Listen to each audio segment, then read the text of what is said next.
Selamat malam pemirsa, senang sekali saya Balkis Manisang menjumpai Anda di Jumat malam ini di Perempuan Bicara selama 1 jam ke depan. Mudah-mudahan Anda semua dalam keadaan sehat walafiat. Saya akan fokus juga terhadap judul di depan, pertanyaan yang mungkin ada di benak banyak pihak, khususnya publik, yang mengikuti kasus ini dari awal. Perlukah Heri Wirawan dihukum mati? Ternyata banyak pro kontra, meskipun apa yang dilakukan Heri Wirawan mungkin sudah sangat banyak sekali yang keberatan dan ingin ada hukuman yang setimpal bagi seorang Heri Wirawan. Tapi apakah hukum akan bisa menjawab keinginan publik tentang keadilan? Kita akan berbincang malam ini dengan tentu perempuan-perempuan hebat yang ada di kanan kiri saya.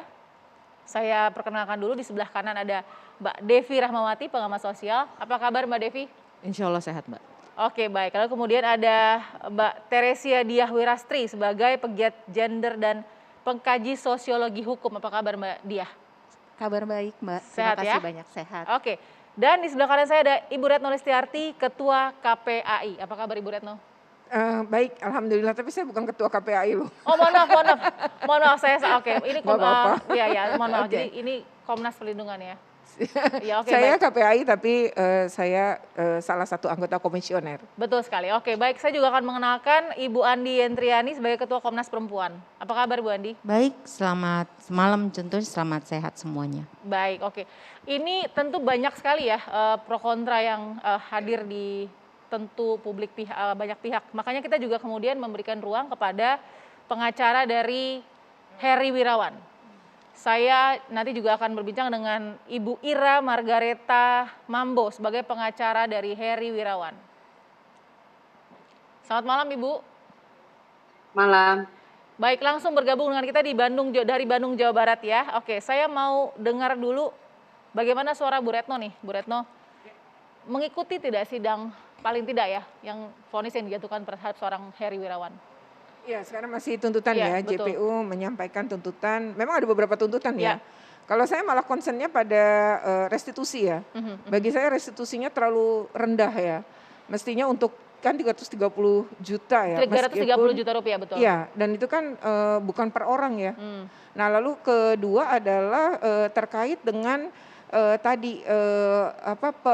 pengumuman gitu ya, bahwa ini akan diumumkan ya, tentu kami setuju. Terus yang kedua adalah terkait dengan penyitaan yang nanti harta itu akan disita negara, dalam hal ini Pemprov Jawa Barat begitu ya, kemudian nanti akan digunakan untuk anak-anak gitu ya. Bagi kami itu juga harus ditelisik apakah betul hartanya juga mencukupi atau sebesar itu ya. Kalau kami restitusi itu ini proses berjalan, tapi anak korban ini dapat apa gitu, anak korban ini gimana, kita juga kan harus fokus pada pemulihan anak-anak korban, termasuk anak korban tidak langsung ya, seperti bayi-bayi. Jadi seharusnya ini miliar ya kalau menurut kami, tidak segitu, dan negara harus ikut hadir kalaupun si Heri tidak mampu, misalnya harta tidak cukup gitu ya. Karena bagi kami ini kan selain kekejian gitu ya, luar biasa gitu, dan korbannya begitu banyak, anak-anak semua. Ya, ini memang mestinya korban harus kita pikirkan betul. Restitusi itu mestinya sangat tinggi gitu. Nah, itu kalau kami betul-betul menyoroti itu terlalu kecil Mbak Balkis Iya, gitu. 330 juta ya, Betul. Bu Retno. Nah, sebenarnya kalau dari suara KPAI nih Bu Retno, kan Iya. memang kalau secara institusi mungkin sudah ada suara bulat ya, tapi Ya. sebenarnya ada perdebatan nggak sih untuk melihat atau tuntutan terhadap Heri ini menurut KPAI satu suara atau ada Ya, perpecahan kami sebenarnya baru besok Senin tuh ya akan Oke. melakukan pembahasan bersikap terkait ini. Tapi kalau sebagai lembaga HAM semestinya ya samalah pasti dengan Komnas Perempuan, dengan Komnas HAM, bahwa kami menuntut gitu hukuman yang seberat-beratnya. Tapi sebenarnya hukuman yang seberat-beratnya harus kan sesuai dengan peraturan perundangan ya, termasuk Undang-Undang Perlindungan Anak. Kalaupun ini seberat-beratnya itu bagi kami, kalau Undang-Undang Perlindungan Anak itu 20 tahun, ini harusnya seumur hidup gitu. Oke, kalau gitu saya langsung ingin dengar Bu Andi dari Ketua Komnas Perempuan. Gimana nih sebagai sama-sama komisi yang memberikan perlindungan begitu? Paling tidak suaranya. Betul sekali, memang isu tentang pemidanaan itu salah satu isu yang kontroversial ya. Karena memang kerugian-kerugian yang dialami oleh korban itu tidak saja sifatnya material, tapi juga imaterial. Dalam kasus kekerasan seksual khususnya pada anak, kita tahu dampaknya itu jangka panjang luar biasa. Oke. Apalagi dalam kasus ini sampai anak punya anak, begitu kan. Nah, Dalam kerangka hak asasi manusia secara khusus dan juga kita melihat di dalam konstitusi kita, Oke. hak hidup ini kan memang salah satu yang tidak bisa dikurangi dalam kondisi apapun. Sekalipun memang kita juga tahu bahwa di Mahkamah Konstitusi ada beberapa keputusan yang menegaskan hukuman mati sebagai hukuman terberat yang bisa dikenakan pada peristiwa-peristiwa tindakan pidana yang dianggap luar biasa. Oke. Dalam kasus ini kita semua paham bahwa ini memang luar biasa sekali. Tetapi memang diskusi tentang hukuman apa yang paling berat bukan cuma sekedar berat bagi pelaku, tetapi juga hukuman yang bisa membuat penjeraan. Nah Oke. ini penjeraan ini memang situasi yang juga masih banyak diperdebatkan. Kalau kita lihat hukuman mati di banyak negara yang banyak juga ya, Ya. beberapa kajiannya itu juga belum membuktikan bahwa itu yang paling bisa menjerakan. Jadi Komnas Perempuan masih melihat ini ragu untuk diaminkan hukumannya? Pada dasarnya kami tidak juga bersetuju dengan hukuman mati. Oke. Karena hukuman mati ini sekali lagi bagi kami harus dihitung kembali ya. Baik. Itu dari aspek konstitusionalnya tapi juga kalau memang ini kan ada keinginan kita untuk shock terapi. Baik. Sangat dipahami. Nah yang berat itu seperti apa? Sebenarnya hukuman mati yang sedang lagi didiskusikan sekarang ini bukan cuma hanya ini ya. Ada satu kasus lagi di Medan seorang anggota polisi yang melakukan pemerkosaan dan juga kemudian melakukan pembunuhan. Nah, saya pikir inilah salah satu ruang yang penting untuk kita diskusikan terutama jelang RUU TPKS. Baik. Supaya bisa jelas Ya. kemanfaatannya bukan saja impunitas tapi juga bagi masyarakat yang lebih besar. Kita tahan di situ dulu Bu Andi. Berarti tadi suara dari KPAI misalnya mengatakan Bu Retno ini masih ada tidak puasan dalam restitusi khususnya dari Komnas Perempuan masih juga melihat ini mungkin lebih harus ada kajian lagi untuk memberikan hukuman mati karena itu besar dan berat. Kita lihat dulu untuk pemirsa juga melihat paling tidak menganalisa seperti apa kasusnya.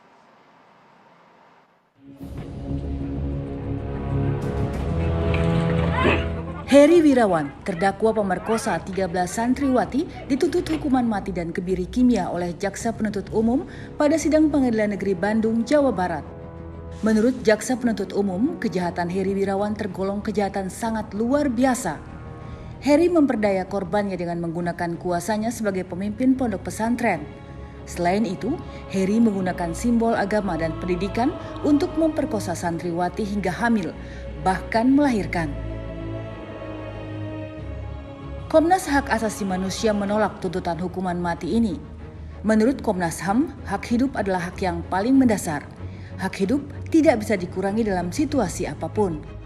Selain menolak hukuman mati, Komnas HAM juga menolak hukuman kebiri kimia bagi Heri Wirawan. Berbeda pendapat dengan Komnas HAM, Kementerian Agama serta anggota Komisi 3 DPR mendukung hukuman mati bagi Heri Wirawan. Bagi Kementerian Agama, hukuman mati untuk memberi efek jera agar tidak lagi terulang kasus serupa. Sementara bagi DPR, tuntutan hukuman mati layak bagi Heri Wirawan karena telah merusak kehidupan korbannya.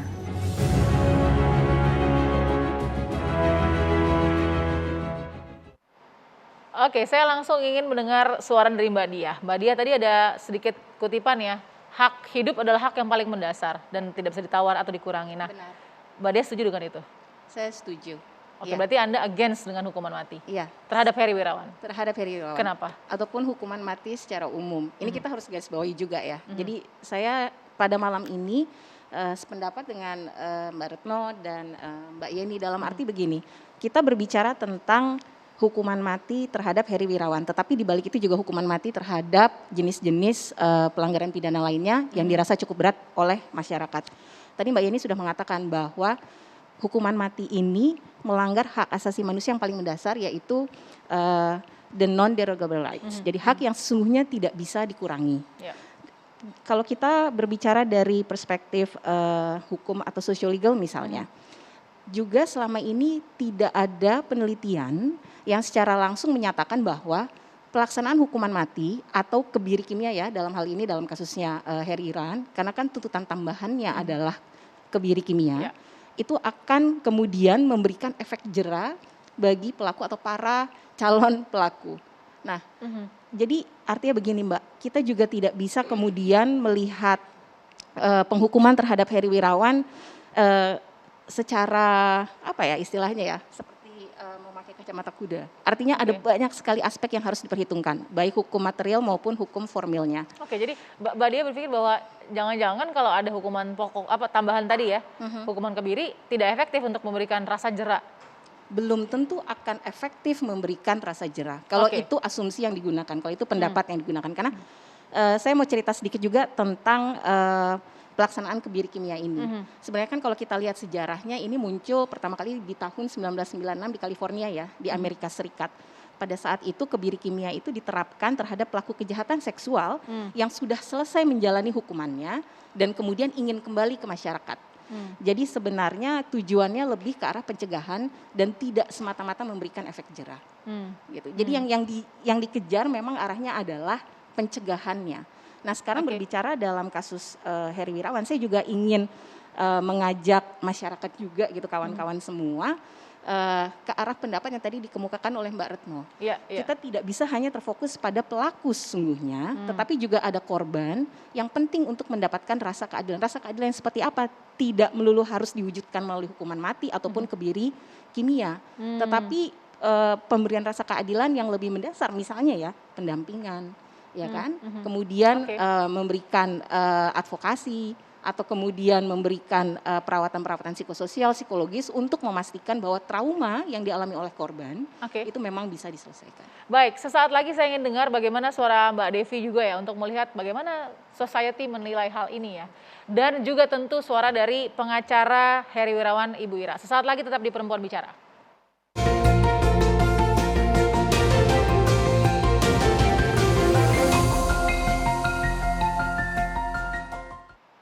Anda menyaksikan Perempuan Bicara, kita masih dalam topik perlukah Heri Wirawan dihukum mati.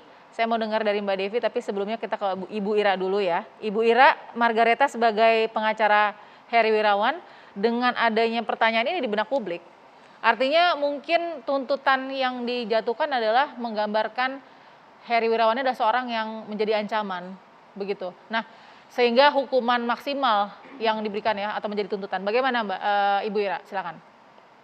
Baik, terima kasih untuk kesempatannya. Memang sedari pertama kami sebagai penasihat hukum tidak bisa mengungkapkan pendapat ataupun fakta di persidangan. Namun demikian, yang saya dengar tadi dari KPAI maupun Perlindungan Ibu dan Anak dan Komnas Perempuan adalah sudut pandang feminisme. Sedangkan mengenai judul acara ini, apakah hukuman mati itu perlu atau layak untuk terdakwa? Sebentar Ibu Ira, mohon maaf saya tadi harus klarifikasi sudut pandang feminisme tadi ya, maksudnya? Iya betul. Oke, betul, silakan. Betul. Kenapa demikian Ibu? Silakan. Ya baik. Sedangkan yang mengenai judul tentang apakah perlu hukuman mati untuk terdakwa, tentu kami selaku pengacaranya Heri Wirawan, tuntutan terhadap Heri itu tidak bisa kami analisa sepenggal karena itu merupakan satu kesatuan menyeluruh tuntutan itu, baik hukuman pidananya yang pertama, hukuman tambahannya, restitusi dan denda itu akan kami tanggapi secara utuh menyeluruh, tidak sepenggal hanya hukuman mati. Dan itu akan kami tuangkan di dalam nota pembelaan kami nanti hari Kamis. Jadi apabila kita hanya saya atau kami sebagai penasihat hukumnya menanggapi cuma sepenggal, pertama kami tidak bisa memberikan pendapat karena kami menangani perkaranya. Tapi tanggapan tentang tuntutan terhadap Heri akan kami jawab secara utuh menyeluruh, tidak sepenggal. Itu saja mungkin. Baik, kalau begitu kita dengar mungkin mewakili society juga nih ya Mbak Devi ya. Tadi pendapat soal Ibu Ira tidak bisa menjawab soal hukuman yang mungkin dan tadi pendapat yang terlalu feminis gitu ibaratnya. Silakan Mbak Devi. Ya, pertama saya mungkin tapi saya ingin menyampaikan gini. Heri ini melakukan 4 kejahatan menurut saya yang luar biasa. Jadi luar biasa pemerkosaan, koreksi saya kalau salah para ahli ada di sini, itu kan bagian dari sesuatu yang sangat berat. Tapi dia melakukan 4P. Pertama penipuan, kedua perbudakan, ketiga pemerkosaan, dan keempat pelecehan pada dunia pendidikan. Jadi ini bukan sekedar pemerkosaannya. Kalau tadi misalnya argumentasinya bagaimana memikirkan korban perkosaan, yang sudah dia lakukan juga dia memperkosa kepercayaan publik terhadap institusi pendidikan. Bayangkan, Mbak tahu bagaimana anak-anak yang lahir dari hasil perkosaan tersebut kemudian dinyatakan sebagai yatim piatu dan itu menjadi alasan untuk membuat sebuah panti asuhan untuk mengambil dana masyarakat. Ya. Itu sebuah penipuan yang menurut hemat saya tidak bisa dimaafkan juga. Lalu bagaimana melakukan perbudakan. Perempuan-perempuan yang dia perkosa itu kemudian turut membangun rumah, nyemen dan sebagainya. Itu yang kedua. Yang ketiga tadi jelas pemerkosaan. Kita berada di perahu yang sama dalam soal isu pemerkosaan. Tapi bagaimana dengan pelecehan dunia pendidikan dan pada simbol-simbol spiritualitas. Ini menurut hemat saya bukan kejahatannya. Karena 14 negara yang menerapkan hukuman mati terhadap pemerkosaan, koreksi saya kalau salah, nggak ada pelakunya yang luar biasa seperti ini. Menggabungkan 4 kejahatan, 4P ini dalam satu sosok yang namanya yang mulia Bapak Heri tadi. Jadi pertanyaannya sekarang kita serahkan pada hakim. Keputusan apa yang paling tepat, yang tidak hanya memenuhi rasa keadilan bagi korban, tapi juga bagi masyarakat yang sudah ditipu. Tapi satu poin saya sebagai pengamat sosial, yang saya sangat sedih, justru bagaimana mungkin masyarakat yang ada di sekitar situ bisa membiarkan ini terjadi. Ini sebuah diskusi yang menurut hemat saya perlu juga menjadi perhatian bagi kita semua.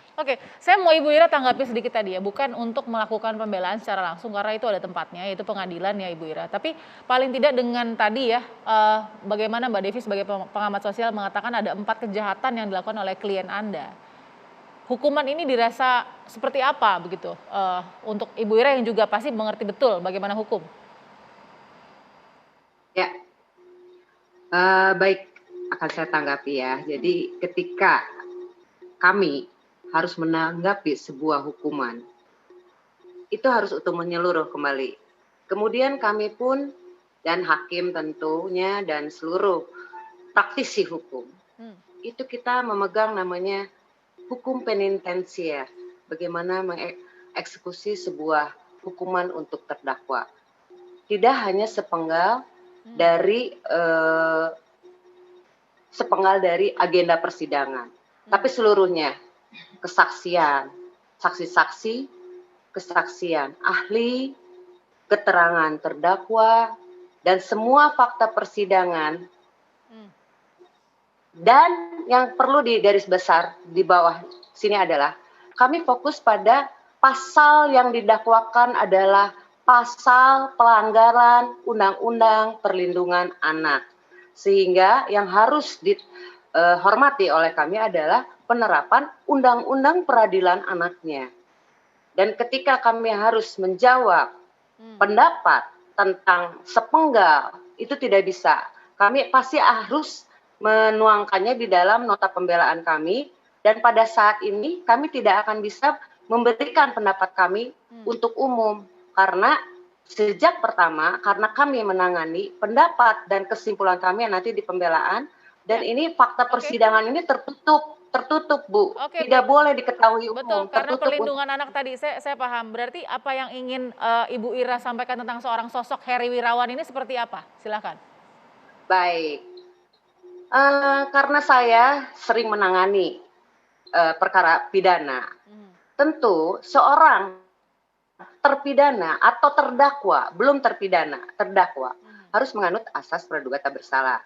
Seorang pencuri tertangkap tangan pun harus melalui proses peradilan untuk menerapkan hukum yang tepat terhadap pelaku tindak pidana.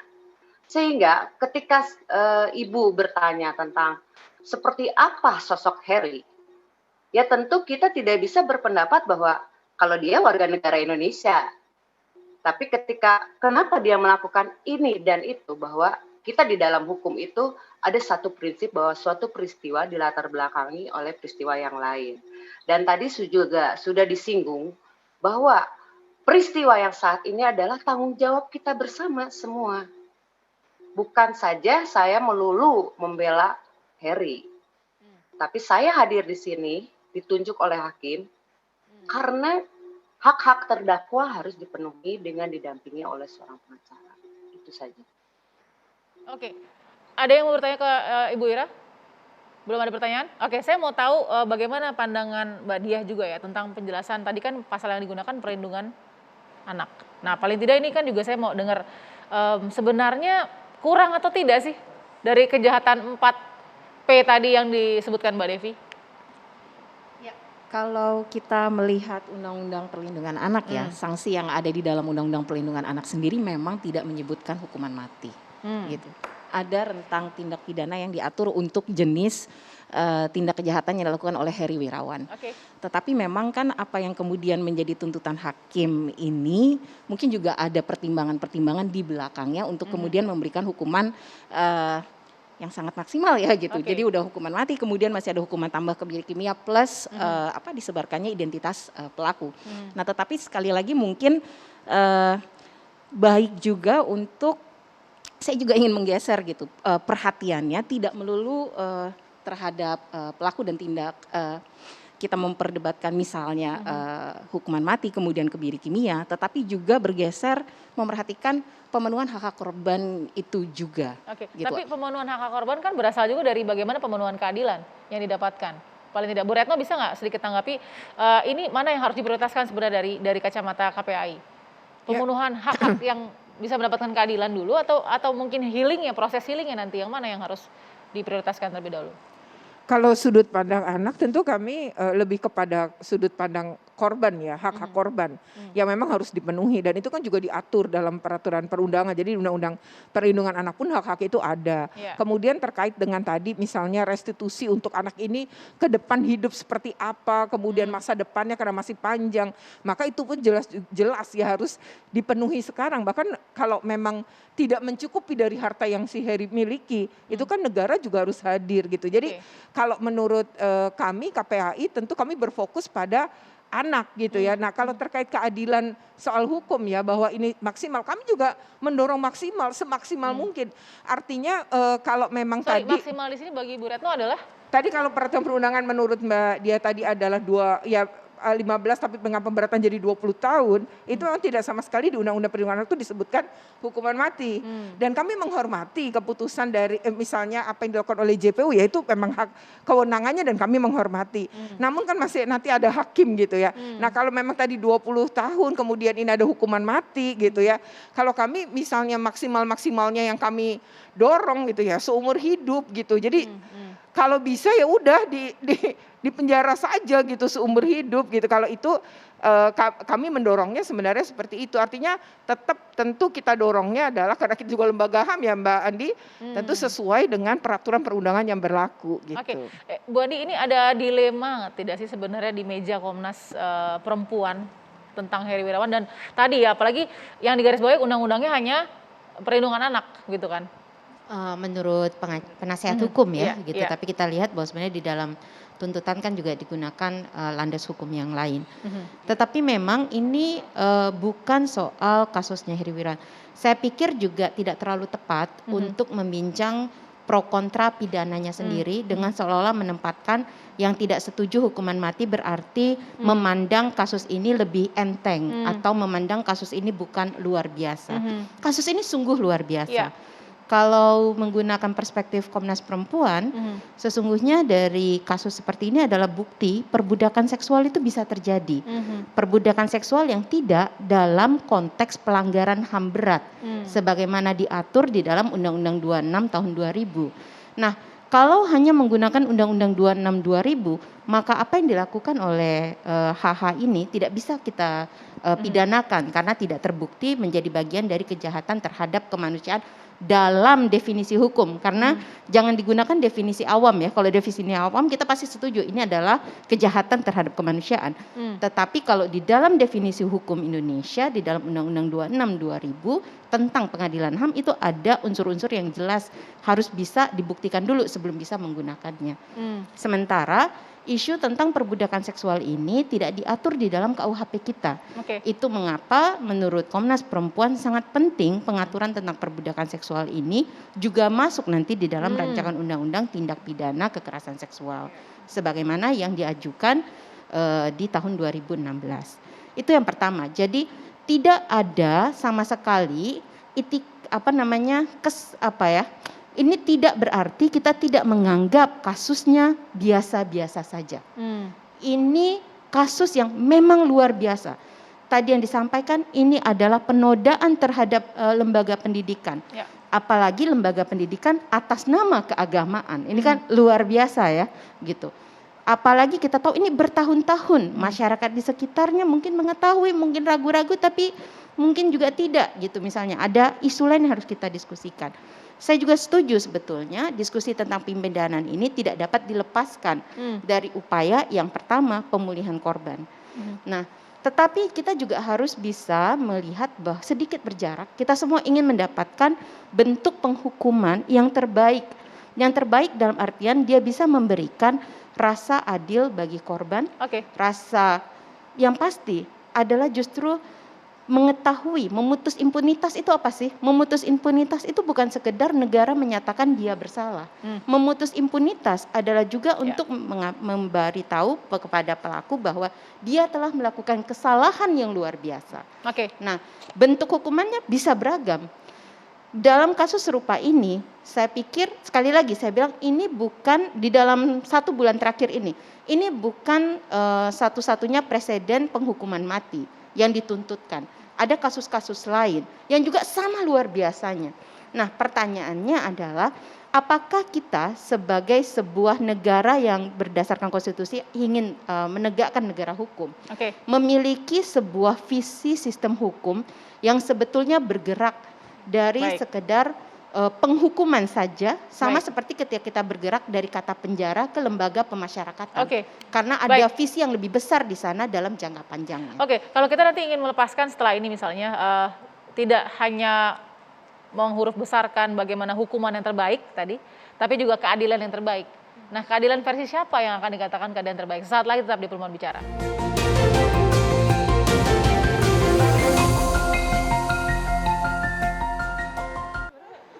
Kembali di Perempuan Bicara, saya ingin lanjut mendengarkan perspektif para perempuan-perempuan hebat di kiri kanan saya juga. Tapi kita harus lihat dulu grafis soal pernyataan Ikatan Dokter Indonesia terkait hukuman kebiri kimia. Kita lihat dulu. Profesional dokter itu tidak disetting untuk menjadi algojo pelaksana hukuman karena algojo sifatnya menghukum profesional, medis sebaliknya. Daeng M. Fakih, Ketua Umum IDI.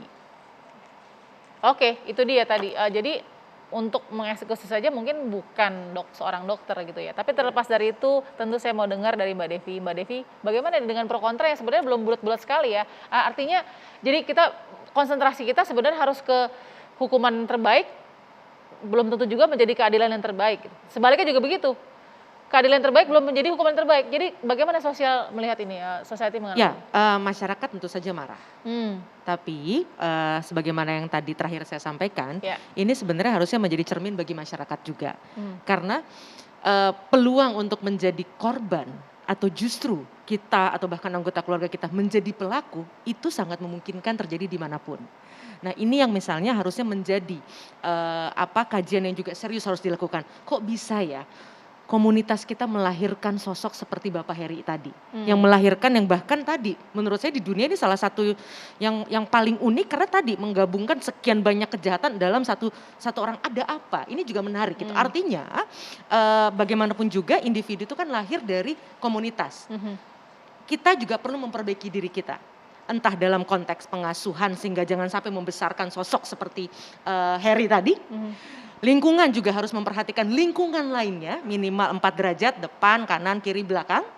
Tapi dalam hal ini pimpinan tertinggi di sektor terkecil juga harus menguatkan komunikasi antar warga.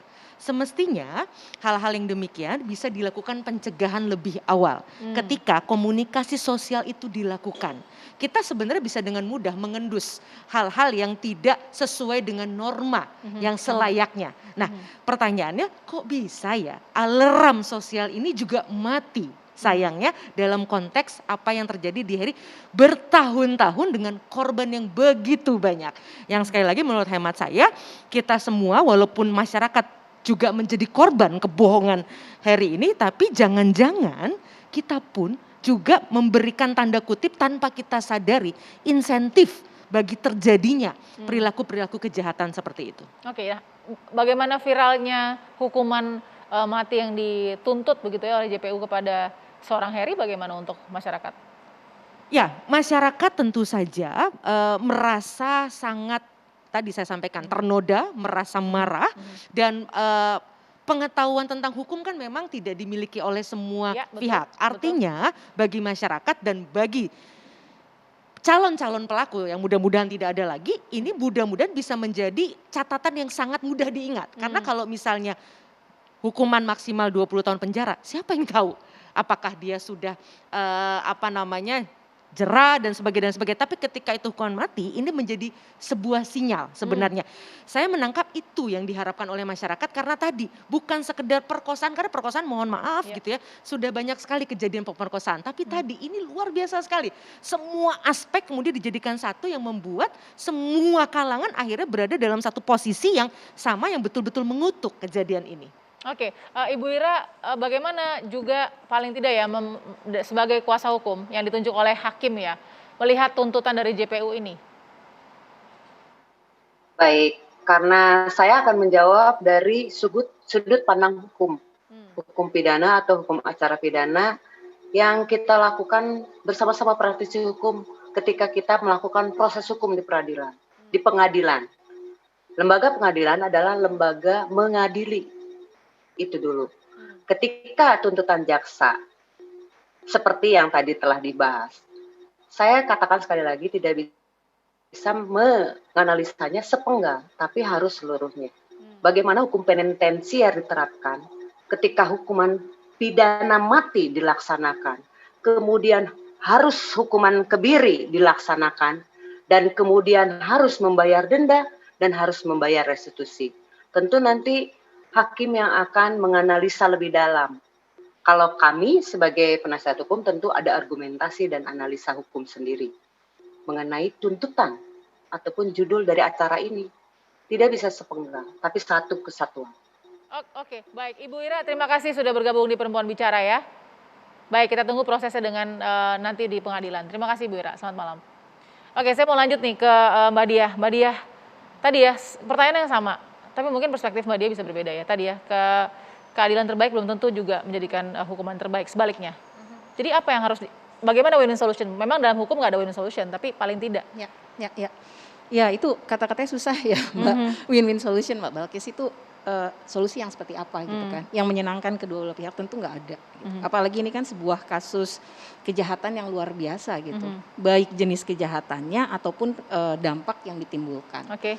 Nah cuma ingin menggarisbawahi dalam hal ini Ibu Ira benar ya. Artinya begini, untuk tindak kejahatan kita serahkan kepada proses hukum yang sedang berjalan. Gitu. Artinya seluruh sistem criminal justice system gitu pada saat ini pasti punya pertimbangannya sendiri dan itu akan berjalan dengan alur hukum pidana formalnya gitu, tentu dengan mendapatkan perhatian dari kita semua yang juga mengikuti kasusnya ya. Tetapi di sisi lain yang bisa kita usahakan berjalan berdampingan adalah keadilan bagi korbannya gitu. Itu memungkinkan intervensi yang lebih luas baik bagi lembaga-lembaga negara lainnya ataupun oleh masyarakat pada umumnya. Misalnya, bagaimana pandangan Mbak Devi tadi yang mengatakan bahwa bisa jadi hukuman mati tadi yang dijatuhkan ya Mbak Devi ya, itu juga memberikan efek jera karena belum tentu kalau seumur hidup dia juga akan berubah begitu loh, paling tidak. Iya. Nah, makanya mengukur pasti akan menimbulkan efek jera. Sampai saat ini studinya juga tidak mengatakan demikian, Mbak. Artinya kita tidak bisa memandangnya hitam putih begitu ya. Artinya ketika dihukum mati atau kemudian yang bersangkutan dikebiri kimia pasti akan jera misalnya. Ataupun kemudian mengurangi angka kekerasan seksual, tindak pidana kekerasan seksual yang lainnya. Kemudian membuat orang lain yang ingin melakukan perbuatan tersebut berpikir dua kali, belum tentu. Gitu. Jadi korelasi antara pemberian hukuman mati ataupun kebiri kimia terhadap munculnya efek jera itu tidak bisa berjalan 100% ketika A dilakukan pasti muncul B gitu. Kausalitasnya belum tentu ada gitu. Makanya sekali lagi harus berhati-hati menentukan jenis penghukuman bagi tindak-tindak kekerasan berbasis gender seperti ini, terutama tindak kekerasan seksual yang luar biasa sekali dampak bagi korbannya. Oke, Bu Retno sedikit sebelum kita jeda. sejauh apa KPAI kalau memang ini kan kita memprioritaskan anak-anak ya. Iya. Tapi kan yang namanya tadi noda-noda tadi kan tidak bisa lagi dibersihkan hanya dengan Iya. jadi pantas nggak nih hukuman seperti ini paling tidak? Tuntutan seperti ini paling tidak? Ya, dan sekarang juga korban gitu kan banyak yang setelah tahu kasus ini viral, banyak yang dikeluarin juga kan dari sekolahnya gitu ya. Itu artinya Wow. korban dikorbanin lagi nih betul-betul terjadi gitu. Makanya memang kalau kami KPAI betul fokus. Jadi Ini masa korban, depannya juga sudah masa rusak. depannya masih panjang gitu. Tapi Jadi sudah dirusak dengan kondisi ini. betul, dan harusnya kan juga di sini kan kita harus memikirkan tadi ya, korban itu mungkin dengan sekolah, dengan kembali seperti itu, dia akan lebih cepat pulih. Itu kan juga harus kita pikirkan gitu. Iya. Soal dampak, iya ini kejahatan ini luar biasa kan. Saya setuju dengan Mbak Andi, bukan berarti bahwa kalau kami misalnya tadi mungkin mengarah pada tidak setuju dengan hukum menyatakan bahwa tidak sepakatlah dengan hukuman mati kan bukan berarti kami menganggap ini kecil. Kami Betul. sadar ini berat banget dan tadi ya kita misalnya tadi kami justru lebih mengarah tadi sistem pengawasan tadi ya bagaimana ini harusnya pencegahannya dibangun sehingga kasus ini bisa jadi momentum untuk tidak terjadi lagi.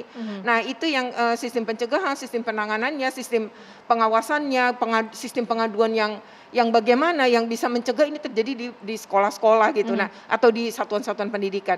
Itu justru kami dorong. Jadi guru dan sekolah pun harusnya punya empati pada korban, bukan kemudian oh ini dikeluarkan karena dia udah punya anak. Lah kan tapi bukan atas dasar itu ya. Harusnya ini ada empati, dia kan korban perkosaan dan bukan maunya dia.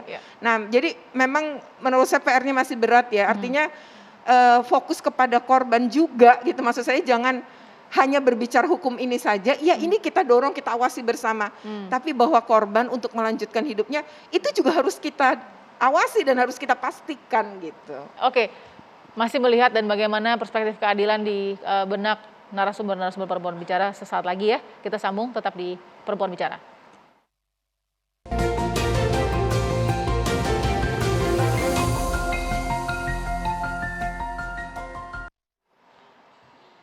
Oke baik, di segmen terakhir ini saya ingin memberikan kesempatan satu-satu ya. Untuk paling tidak memberikan apa sih solusi yang terdekat baik dari ekspertis masing-masing terhadap masyarakat, terhadap anak dan juga mungkin para pakar hukum juga ya mungkin ya pegiat gender juga dan kepada perempuan.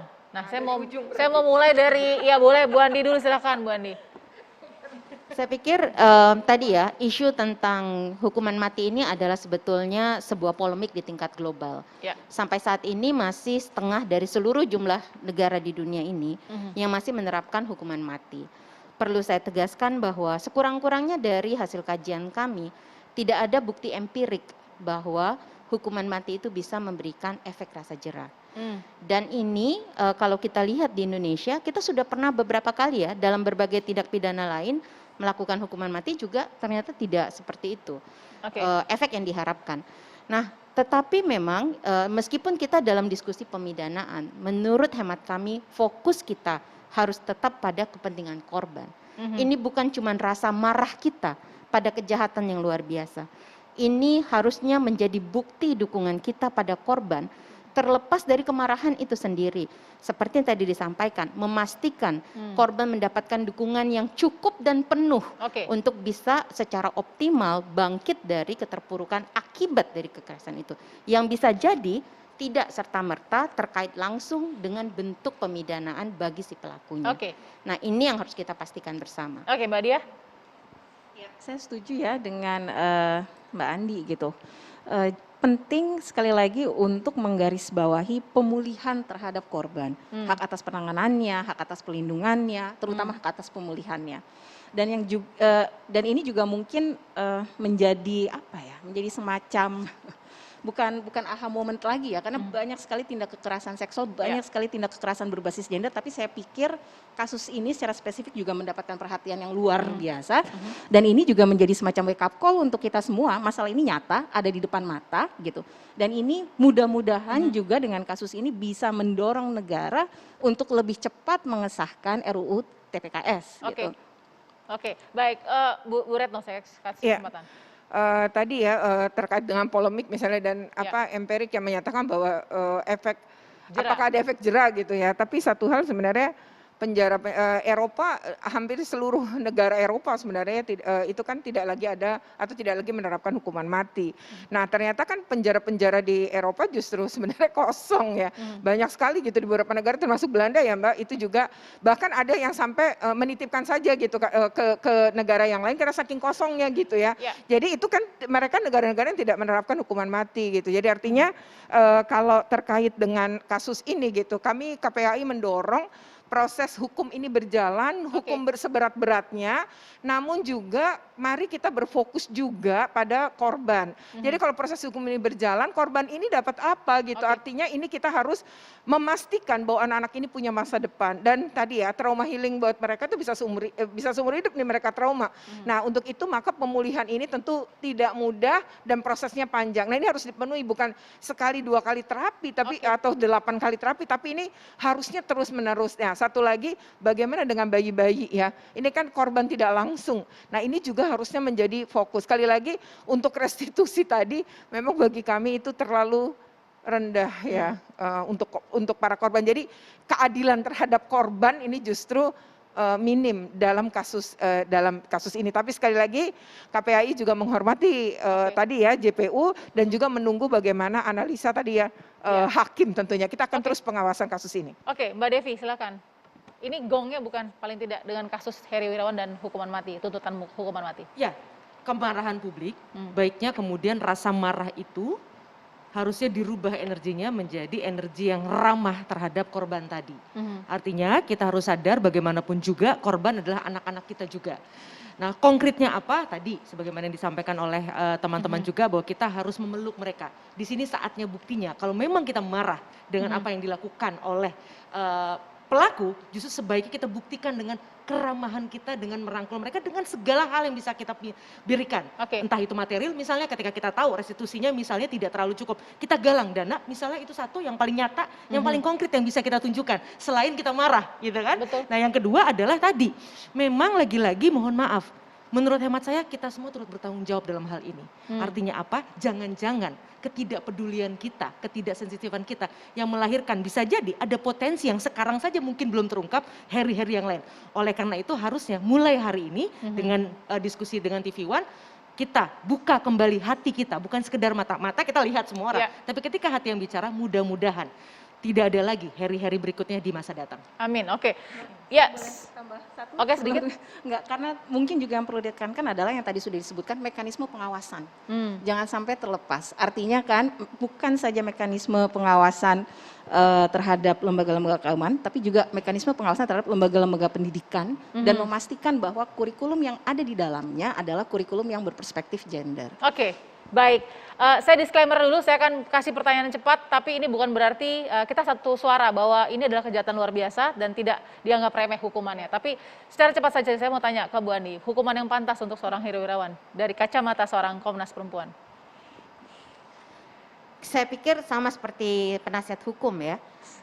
Situasi ini membutuhkan satu model pemidanaan. Satu kata saja, hukuman apa? Bentuk pemidanaan yang memungkinkan tadi ada cakupan pemulihan korban yang memungkinkan efek pencegahan itu ada meskipun bukan hukuman mati. Mbak Dia, satu kata saja, apa hukuman yang pantas untuk seorang Heri Wirawan? Yang memungkinkan pencegahan, saya akan mengulangi ya, memungkinkan pencegahan dan pemulihan. Mungkin itu yang paling penting Mbak. Jadi pencegahan dan pemulihan. Oke, Bu Retno. Ya, saya setuju dengan tadi ya, Mbak Andi maupun Bu Dia. Tambahan satu lagi, ya kalau saya ditanya gitu terkait tadi ya diskusi kita, saya lebih ke hukuman seumur hidup. Hukuman seumur hidup. Mbak Devi? Mendukung apapun yang terberat yang bisa diberikan hakim. Kita tunggu apa yang diberikan hakim. Terberat ya. Oke, itu tadi dia perspektif dari semua narasumber. Saya juga terima kasih kepada pengacara dari Heri Wirawan tadi, Ibu Ira yang sudah bergabung langsung dari Bandung, Jawa Barat. Kita lihat bagaimana proses keadilan yang akan didapatkan oleh seorang Heri Wirawan dan juga keadilan untuk para korban. Terima kasih, selamat malam.